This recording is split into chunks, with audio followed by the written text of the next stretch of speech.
Cease fire की घोषणा हो जाती है। पाकिस्तान सीज फायर को नाजुक समय में, इस संवेदनशील समय में 2010 में जो हम लोग को मैंडेट मिला एनडीए को 206 था, वो हम लोग इस बार उस रिकॉर्ड को भी तोड़ दें और 225 सीट प्लस लेकर आए। विपक्ष को भी हम लोग उसी बैकफुट पे ला देना चाहते हैं कि सीट को उनको ढूंढना पड़ जाए कि कहां हम फाइट कर रहे हैं। बिहार में जातीय जनगणना करा दी और 2 अक्टूबर 2023 को उसके आंकड़े भी प्रस्तुत कर दिए गए। अब जितेंद्र जी ये बता दीजिए कि बिहार को 2 वर्षों में क्या फायदा, जिससे समाज का प्रतिबिंबन हो रहा है, किसकी कितनी संख्या है, उन पे निर्णय निश्चित तौर पे माननीय सीएम साहब के लेवल पे होगा या निशान जी स्वयं उसका व्यक्तिगत निर्णय लेंगे। आज से 20 साल पहले बिहारी होना शर्म की बात थी।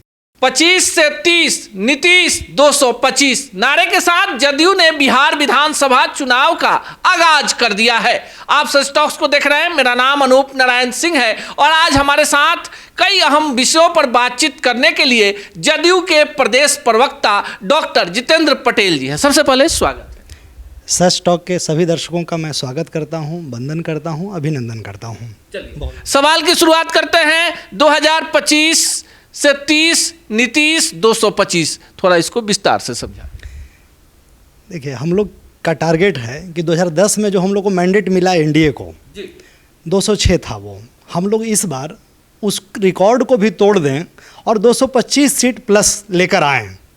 जैसे एक प्रचार है, दाग ढूंढते रह जाओगे, विपक्ष को भी हम लोग उसी बैकफुट पे ला देना चाहते हैं कि सीट को उनको ढूंढना पड़ जाए कि कहाँ हम फाइट कर रहे हैं। और पिछले 20 सालों में नीतीश बाबू के नेतृत्व में फेनोमेनल कार्य हुआ है बिहार में, एनडीए के नेतृत्व में, नीतीश बाबू के नेतृत्व में एनडीए के साथ, और हम लोग उसी विकास की परिपाटी को अगले 5 साल तक और बढ़ाना चाहते हैं। और विकास का जो ग्रोथ रेट अभी प्राप्त हुआ है पिछले 20 सालों में विकास को, उसका मोमेंटम जारी रहे, उसका एक्सेलरेशन जारी रहे, इसके लिए फिर से 5 साल के लिए हम लोग जनता के बीच में जा रहे हैं और जनता से मैंडेट मांग रहे हैं कि फिर से हम लोग को मैसिव मैंडेट मिले, ताकि विकास की रफ्तार को हम लोग और तेज़ी से उसकी गाथा को लिख सकें। अभी पिछले 2 बजट को आपने देखा होगा, केंद्र सरकार का जो 2 बजट है उसमें बहुत ज़्यादा बजटीय प्रावधानों के साथ उसके अतिरिक्त भी धनराशि दी गई है। मखाना बोर्ड आ गया, राजगीर से गया के बीच में इंडस्ट्रियल कॉरिडोर आ गया, ग्रीनफील्ड एयरपोर्ट दिया गया है। तो इस तरह से डबल इंजन की सरकार बिहार में और केंद्र में काम कर रही है। और केंद्र में आदरणीय प्रधानमंत्री जी के नेतृत्व में, राज्य में माननीय सीएम साहब के नेतृत्व में हम लोग बहुत बेहतर काम कर रहे हैं और जनता हमारे काम को अप्रिशिएट कर रही है। हर मोर्चे पे अविश्वसनीय, अतुलनीय कार्य, अद्वितीय कार्य हुआ है। भारत और पाकिस्तान के बीच युद्ध के हालात हैं, सीज फायर की घोषणा हो जाती है, पाकिस्तान सीज फायर को तोड़ देता है और सोशल मीडिया पर जो कुछ भी चल रहा होगा, जितेंद्र जी आप चूंकि पार्टी के प्रवक्ता हैं, आपने भी देखा होगा, आपको नहीं लगता है थोड़ी जल्दीबाजी हो? देखिए, जो नीति बनाते हैं, चाहे केंद्र में बैठे लोग हों या बिहार में बैठे हमारे हुक्मरान हों, वे हमसे ज़्यादा जानते हैं, ऐसा मेरा व्यक्तिगत विश्वास है। नीति बनाते समय या कोई महत्वपूर्ण सामरिक निर्णय लेते समय कई सारे सिचुएशंस को देखना पड़ता है। आप 3 कदम आगे बढ़ के अगर 2 कदम पीछे भी हटते हैं तो फिर भी आपको 1 कदम की बढ़त होती है। तो स्टूडियो में बैठ के विश्लेषण करना बहुत आसान काम है। हम लोग क्रिकेट देखते हैं, सचिन तेंदुलकर जब बैटिंग करते थे, आज विराट कोहली, रोहित शर्मा, वैभव सूर्यवंशी बैटिंग करते हैं, तो हमको लगता है, हम लोग सलाह देते हैं उसको हुक नहीं करना चाहिए था, पुल शॉट मारना चाहिए था, यॉर्कर को इस तरह से खेलना चाहिए था। हम लोग बुमराह को भी सजेशन देने लगते हैं जो यॉर्कर किंग है। तो स्टूडियो में बैठ के विश्लेषण करना बहुत आसान काम है। सामरिक मुद्दों पे बहुत ही संवेदनशीलता के साथ हमारी केंद्र सरकार काम कर रही है और बहुत बेहतर काम कर रही है उस मोर्चे पे। तो हम लोग को इस नाजुक समय में, इस संवेदनशील समय में केंद्र सरकार और राज्य सरकार के साथ खड़े होना चाहिए। हमारी राज्य भी नेपाल के साथ बॉर्डर शेयर करती है, राइट में चिकन नेक के साथ बॉर्डर शेयर करती है, तो बहुत बिहार का भी स्ट्रेटजिक लोकेशन बहुत संवेदनशील है, ठीक है। और नेपाल के माध्यम से इंसर्जेंसी, इन्फिल्ट्रेशन आदि होता है, फेक काउंटर नोट का, माओवाद का, आतंकवाद का। तो हम लोग को भी राज्य सरकार के साथ इस नाजुक सिचुएशन में खड़े होना चाहिए। और सर्वदलीय बैठक हुई है, सबने एकता प्रदर्शित किया है। निश्चित तौर पे एक जिम्मेदार नागरिक होने के नाते हमारा भी कर्तव्य बनता है कि जो केंद्र सरकार ने निर्णय लिया या आगे लेगी, उसको हम सपोर्ट करें। निश्चित तौर पे सत्ता में बैठे हुए लोग जो ब्यूरोक्रेट हैं, जो हुक्मरान हैं, वो हमसे आपसे ज़्यादा पढ़े लिखे हैं और उस विषय के विशेषज्ञ हैं। आपके नेता ने बिहार में जातीय जनगणना करा दी और 2 अक्टूबर 2023 को उसके आंकड़े भी प्रस्तुत कर दिए गए। अब जितेंद्र जी ये बता दीजिए कि बिहार को 2 वर्षों में क्या फायदा? बिहार पूरे देश में पहला राज्य है जिसने जातीय जनगणना कहना ठीक नहीं होगा, जनगणना करने का अधिकार केंद्र को है, जातीय सर्वे कराया, जातीय सर्वेक्षण करा दिया और उसके रिपोर्ट को पब्लिश करा दिया। और सरकार की जो विभिन्न योजनाएं उसके बाद बन रही है उसमें संख्या की, जिसकी जितनी संख्या भारी उसकी उतनी हिस्सेदारी। राम मनोहर लोहिया जी ने कहा था, जो हमारी पार्टी के आइडियल हैं, संसो पाने बांधी गांठ, पिछड़ा पावे 100 में 60।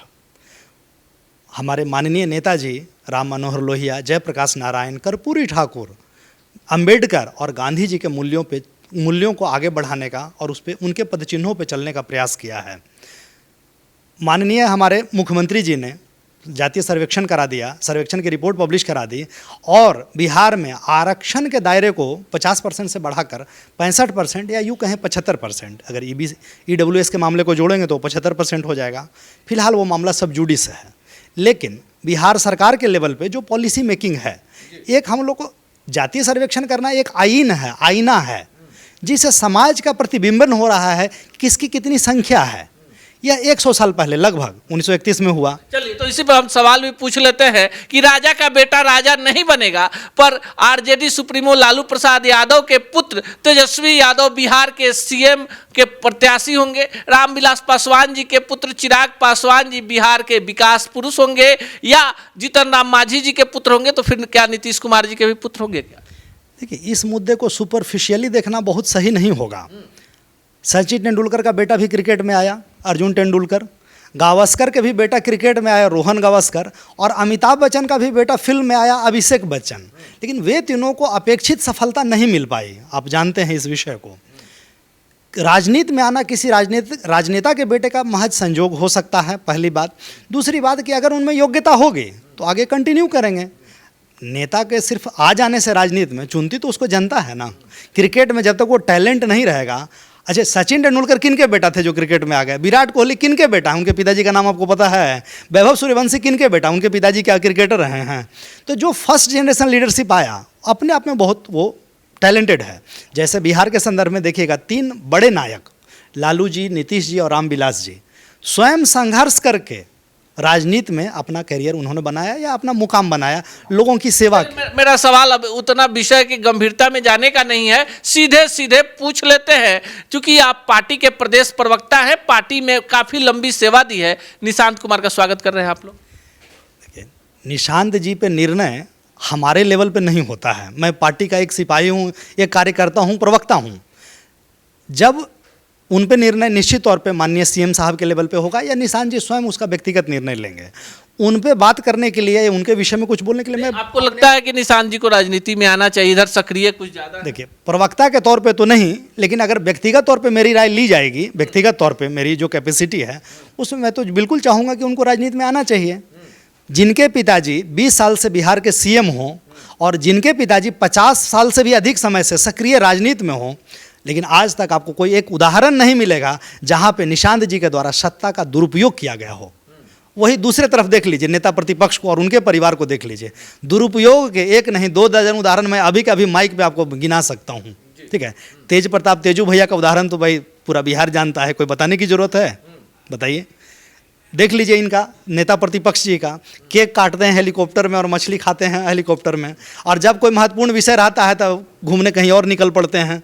ठीक है, तो राजनीति में आना या ना आना किसी का भी व्यक्तिगत निर्णय हो सकता है। राजनीति में आकर टिकेंगे कि नहीं टिकेंगे ये उनके व्यक्तित्व और उनके कृतित्व पर डिपेंड करता है। निशांत जी संत प्रवृत्ति के व्यक्ति हैं, राजनीति के ताने बाने को समझते हैं। अगर उस तरह का व्यक्ति जिनकी सोच बहुत बैलेंस्ड हो और बिहार के डेवलपमेंटल सोच के प्रति उनकी जो निष्ठा है, जो गंभीरता है वैसा हो, तो ये मेरी व्यक्तिगत राय है कि आने से पार्टी का भी और बिहार का भी भला ही होगा। चलिए, अब आखिरी सवाल भी पूछ लेते हैं जो आपसे ही जुड़ा हुआ है। आप इतिहास के शिक्षक हैं, काफ़ी कुछ आप इतिहास के बारे में जानते हैं, तो बिहार के राजनीतिक इतिहास को भी अब पॉलिटिकली आप जानने लगे हैं। आपकी क्या मंशा है? क्या आपको पार्टी मौका देगी? तो इस बार आपकी तैयारी है? मैं एक कार्यकर्ता हूँ और आगे भी कार्यकर्ता बने रहना चाहता हूँ। बिहार की सेवा, और जहाँ जिस मिट्टी से मैं आता हूँ, मैं नालंदा से आता हूँ, तो नालंदा वासियों की सेवा करना चाहता हूँ। निश्चित तौर पे अगर मैं अपने जीवन में आगे बढ़ा तो मेरे अपने लोग जो नालंदा वासी हैं, मेरे घर परिवार के लोग, नालंदा की मिट्टी का बहुत बड़ा योगदान है और मुझे लगता है कि अब उसको लौटाने का समय आया है। मैं पटना कॉलेज में पढ़ा, पटना यूनिवर्सिटी में पढ़ा, उसके बाद आगे की पढ़ाई के लिए दिल्ली चला गया, दिल्ली विश्वविद्यालय में रहा, वहाँ भी 5 साल पढ़ाया हूँ। लेकिन यही लगता था कि भाई अपनी मिट्टी से लगाओ, बिहार से लगाओ, ठीक है। आज से 20 साल पहले बिहारी होना शर्म की बात थी। पिछले 20 सालों में ये प्राइड फील आया, सेंस ऑफ प्राइड अंदर आया, बिहारी होना आज हमारे लिए गर्व की बात है। तो जिस कार्य को नीतीश बाबू ने पिछले 20 वर्षों में बढ़ाया है, बहुत सारे मानक पे बिहार को स्थापित किया है, निश्चित तौर पे हमारे विकास पुरुष के किए गए उन्हीं कार्यों को हम लोग आगे बढ़ाना चाहते हैं। नालंदा ज्ञान की भूमि है, शिक्षा के संदर्भ में हम लोग कुछ काम करना चाहते हैं। नालंदा में जो हमारी हेजेमनी है, जो हमारी लेगेसी है ज्ञान की भूमि का, उसको हम लोग आगे बढ़ाना चाहते हैं। बाकी राजनीति में पद मिलना नहीं मिलना ये अलग सेकेंडरी दीगर बात है। पार्टी में हूँ, मैं संगठन में हूँ, संगठन का कार्य आगे करना चाहता हूँ। आप इस पूरे प्रकरण पर क्या सोचते हैं, कमेंट बॉक्स में जरूर बताइएगा।